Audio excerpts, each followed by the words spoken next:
کب گناہوں سے کنارہ میں کروں گا یا رب۔ بسم اللہ الرحمن الرحیم۔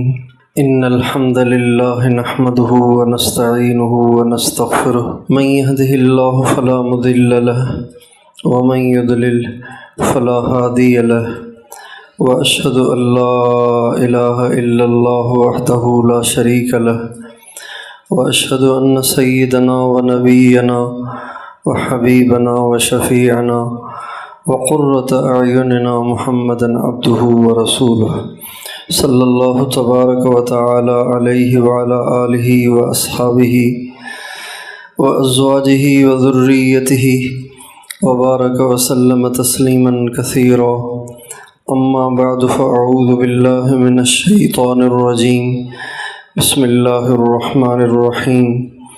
ظہر الفساد فی البر والبحر بما کسبت ایدی الناس لیذیقہم بعض الذی عملوا لعلہم یرجعون۔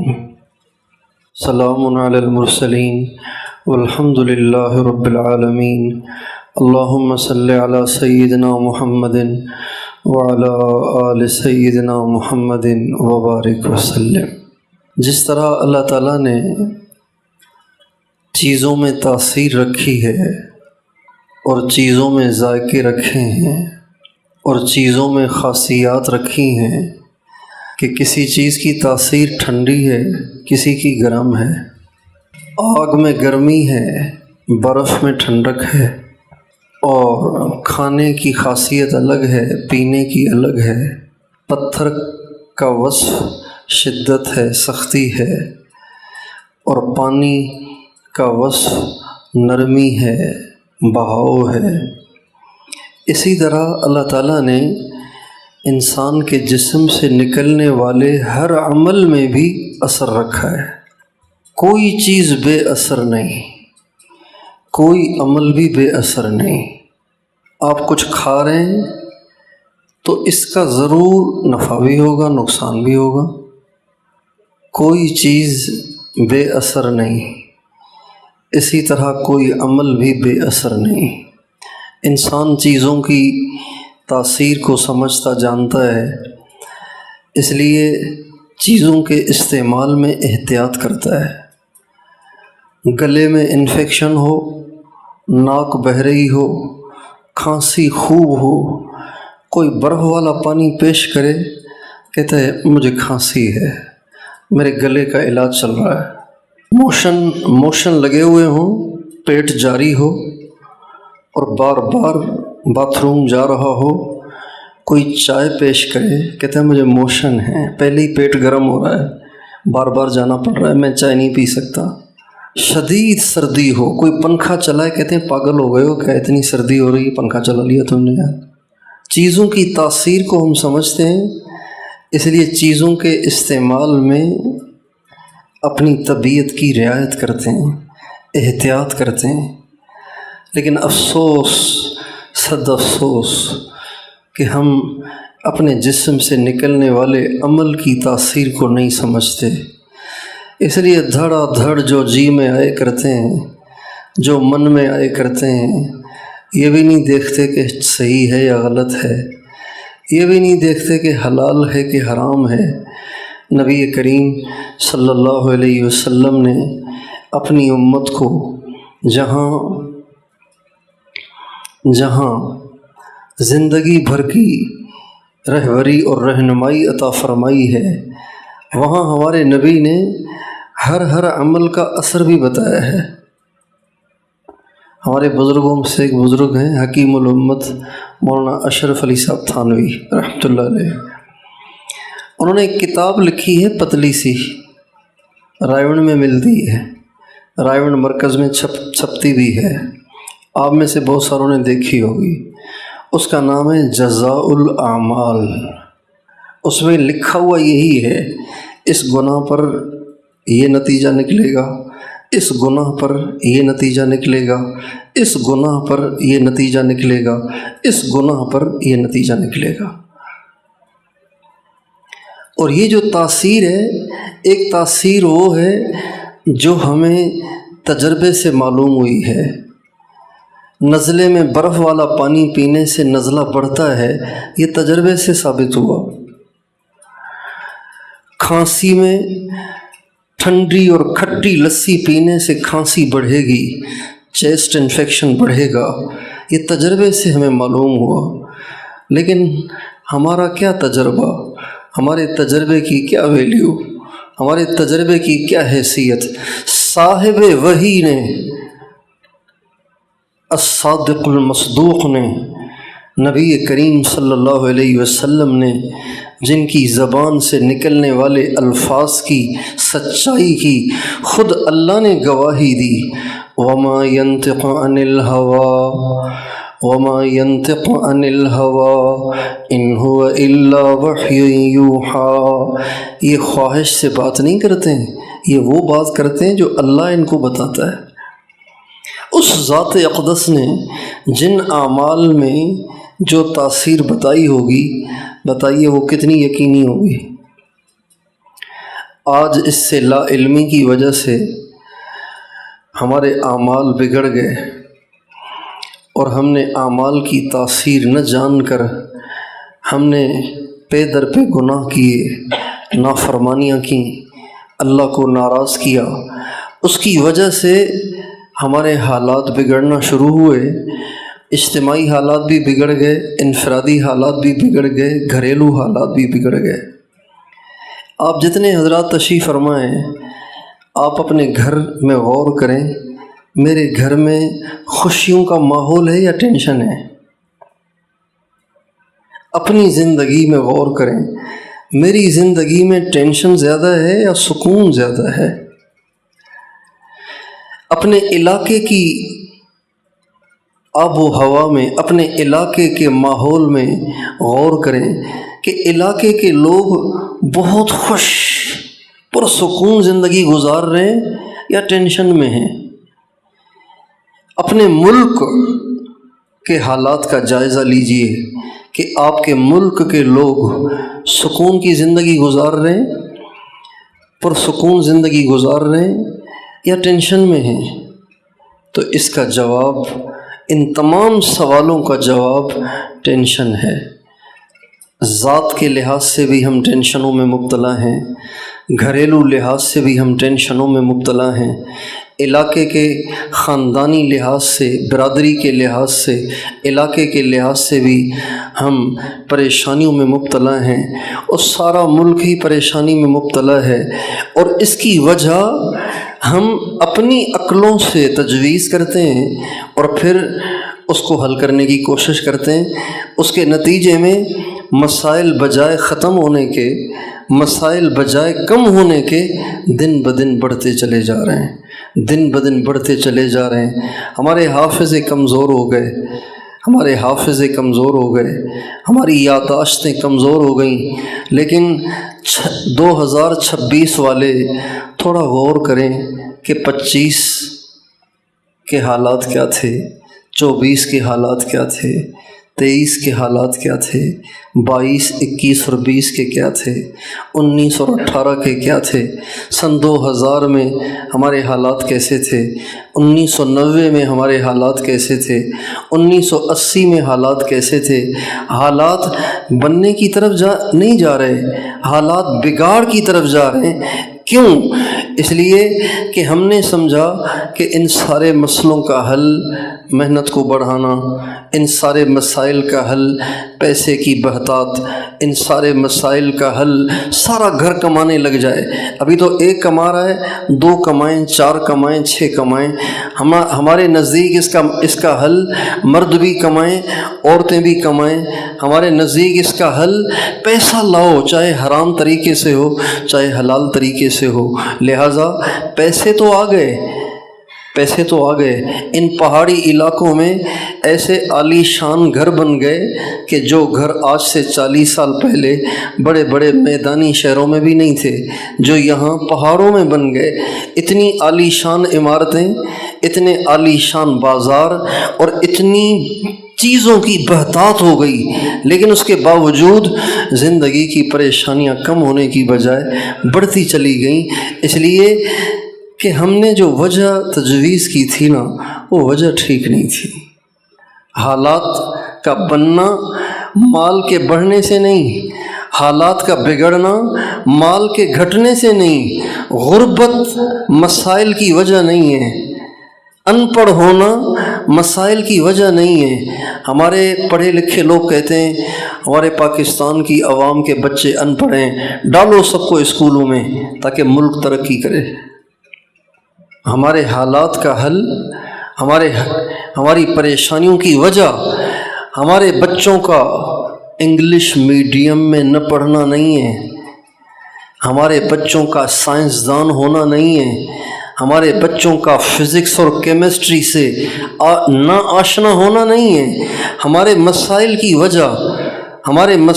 وجہ بے روزگاری نہیں، غربت نہیں، پیسے روپے کی قیمت کا گھٹ جانا اور ڈالر کی قیمت کا بڑھ جانا نہیں ہے۔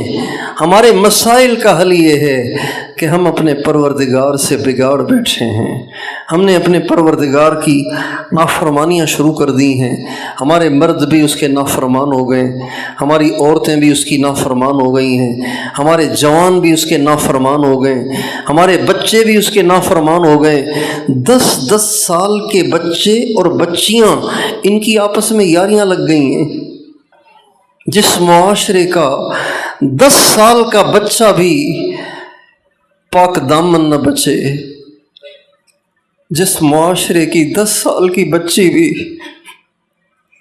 پاک دامن نہ رہے، تو بتائیے اس معاشرے پہ اللہ کی رحمت نہیں آئے گی، اس معاشرے پہ عذاب آئے گا، اس معاشرے پہ پکڑ آئے گی، اس معاشرے پہ سونے کی برسات بھی ہوگی، تب بھی ان کے حالات نہیں بنیں گے۔ ان کے حالات اللہ بنائے گا، ان کے حالات اللہ بگاڑے گا۔ اس دنیا میں وہ نہیں ہوتا جو پیسے والے چاہتے ہیں، وہ نہیں ہوتا جو مال والے چاہتے ہیں، وہ نہیں ہوتا جو حکومت والے چاہتے ہیں۔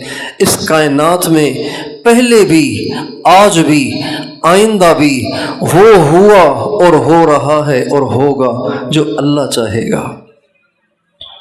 اللہ لہ الخلق والامر، سنو صرف اللہ کا حکم یہاں چلتا ہے۔ للہ الامر من قبل ومن بعد، اللہ تعالیٰ فرماتے ہیں پہلے بھی یہاں میرا حکم چلتا تھا، آج بھی یہاں میرا حکم چلتا ہے۔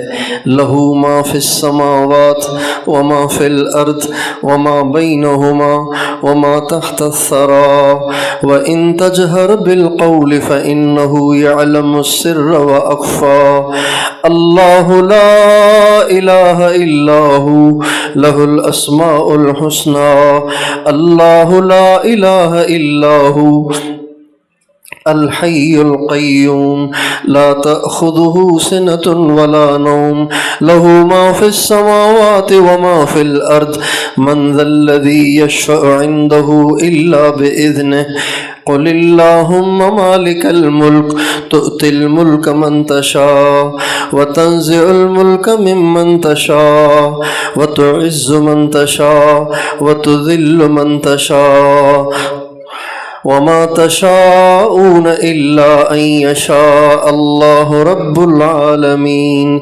يهب لمن يشاء إناثا ويهب لمن يشاء الذكور أو يزوجهم ذكرانا وإناثا ويجعل من يشاء عقيما يعذب من يشاء ويرحم من يشاء إن بطش ربك لشديد إنه هو يبدئ ويعيد فعال لما يريد۔ اللہ اکبر۔ دیکھو قرآن کیا کہہ رہا ہے، قرآن کہہ رہا ہے اللہ جو چاہتا ہے نا وہ ہوتا ہے، یہ جو کچھ ہو رہا ہے یہ اللہ چاہ رہا ہے، اس لیے کہ ہم نے اس کی نافرمانی کی ہوئی ہے، ہم نے اس کا در چھوڑا ہوا ہے، ہم نے اس کے دیے ہوئے وجود کو اس کے خلاف استعمال کیا ہوا ہے۔ یہ وجود اللہ کا ہے نا، یہ اللہ کا ہے تو یہ اللہ کے خلاف کیوں استعمال ہو رہا ہے؟ آپ نے سنا ہے نا نعرہ میرا جسم میری مرضی، یہ نعرہ سنا ہے یا نہیں سنا؟ میرا جسم میری مرضی، میرا جسم، میرا تو وہ ہے جو میں نے خریدا ہے پیسے لگا کے، یہ جسم میں نے کون سے پیسے لگا کے خریدا ہے؟ یہ کس نے بنایا ہے؟ یہ کس نے دیا ہے؟ فَلْيَنظُرِ الْإِنسَانُ مِمَّا خُلِقَ مِن مَّاءٍ دَافِقٍ يَخْرُجُ مِن بَيْنِ الصُّلْبِ وَالتَّرَائِبِ أَلَمْ يَكُ نُطْفَةً مِّن مَّنِيٍّ يُمْنَىٰ أَلَمْ نَخْلُقكُّم مِّن مَّاءٍ مَّهِينٍ ثُمَّ جَعَلْنَاهُ فِي قَرَارٍ مَّكِينٍ إِلَىٰ قَدَرٍ مَّعْلُومٍ فَنِعْمَ الْقَادِرُونَ۔ اللہ تعالیٰ فرماتے ہیں تیرا جسم کہاں سے آ گیا؟ یہ تو میں نے بنایا ہے، گندے پانی سے بنایا ہے۔ اس گندے پانی کو میں نے تیری ماں کے رحم کے اندر رکھا، اور پھر دنیا کے سارے مصور روشنیوں میں تصویریں بناتے ہیں، یہ تیرا پروردگار ہے، یہ خالق مطلق ہے، یہ فعال لما یرید ہے، جس نے 3 اندھیروں میں تیری اتنی خوبصورت تصویر بنائی ہے، 3 اندھیروں میں۔ یخلقکم فی بطون امہاتکم فی ظلمات 3، اللہ وہ ذات ہے جس نے تمہارے ماؤں کے پیٹوں میں 3 اندھیروں میں تمہاری تصویر بنائی۔ هو الذی اخرجکم من بطون امہاتکم لا تعلمون شیئا، وہ اللہ ہی تو ہے جس نے تمہیں ماؤں کے پیٹ سے نکالا، تمہیں کچھ پتہ نہیں تھا، ہم نے تمہیں سکھایا۔ قتل الانسان ما اکفرہ من ای شیء خلقہ۔ اب قرآن میں غور کریں، جھنجھوڑنے کے لیے قرآن بہت ہے، کسی کو جھنجھوڑنے کے لیے قرآن کافی ہے، کسی کو جگانے کے لیے قرآن کافی ہے، کسی کو دنیا کے نشے سے نکالنے کے لیے قرآن کافی ہے، لیکن ہم پڑھتے ہی نہیں ہیں، سمجھتے ہی نہیں ہیں۔ اللہ تعالیٰ فرماتے ہیں فَبِأَيِّ حَدِيثٍ بَعْدَهُ يُؤْمِنُونَ، اتنا اچھا قرآن بھیجا ہے، اس کے بعد بھی تم نہیں مانو گے میری؟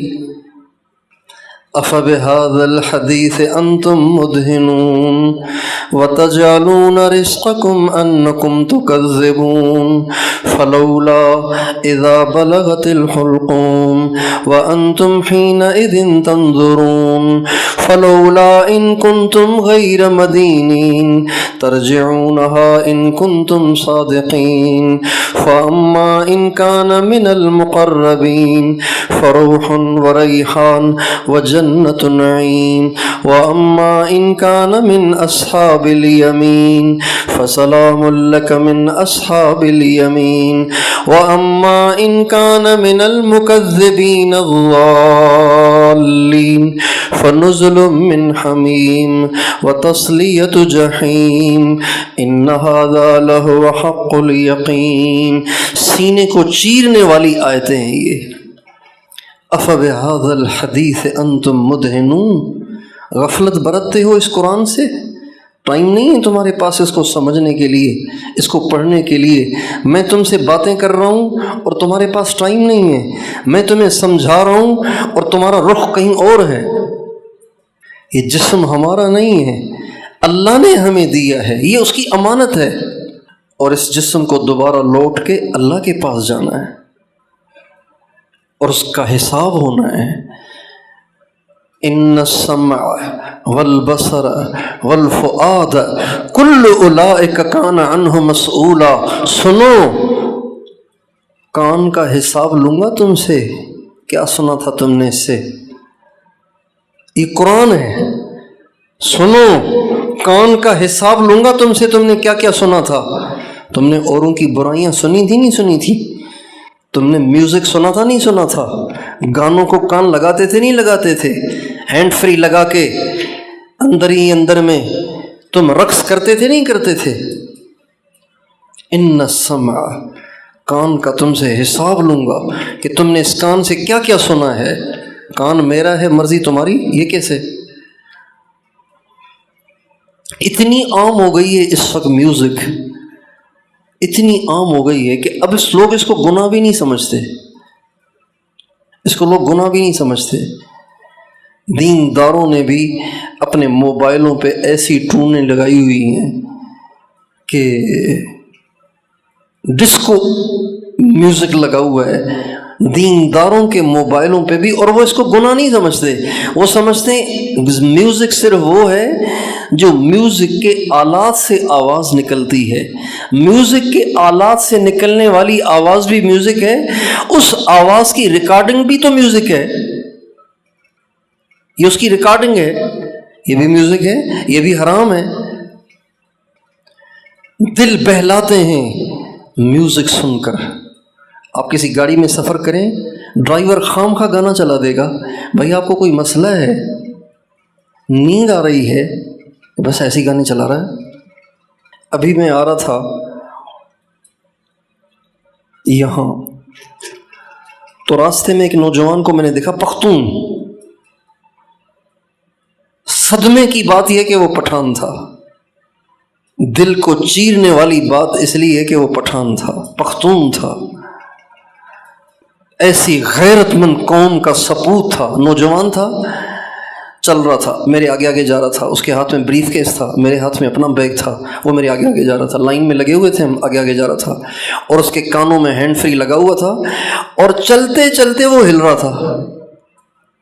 چلتے چلتے وہ ہل رہا تھا، ڈانس کر رہا تھا. چلتے چلتے اتنی دیر بھی حرام کے بغیر نہیں گزر رہی.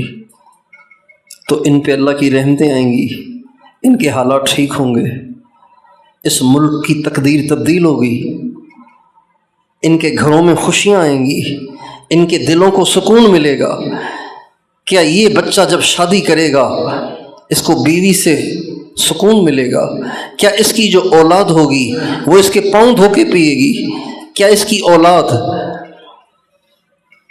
اس کی حاضری بھرے گی، اس کی فرما برداری کرے گی؟ جس کی زندگی یہ ہے.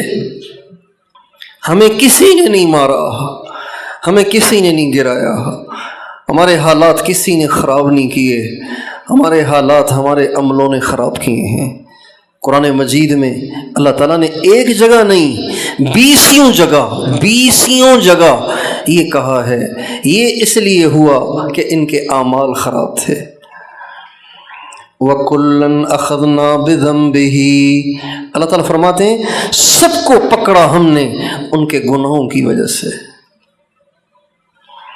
أَلَمْ تَرَ كَيْفَ فَعَلَ رَبُّكَ بِعَادٍ إِرَمَ ذَاتِ الْعِمَادِ الَّتِي لَمْ يُخْلَقْ مِثْلُهَا فِي الْبِلَادِ وَثَمُودَ الَّذِينَ جَابُوا الصَّخْرَ بِالْوَادِ وَفِرْعَوْنَ ذِي الْأَوْتَادِ الَّذِينَ طَغَوْا فِي الْبِلَادِ فَأَكْثَرُوا فِيهَا الْفَسَادَ.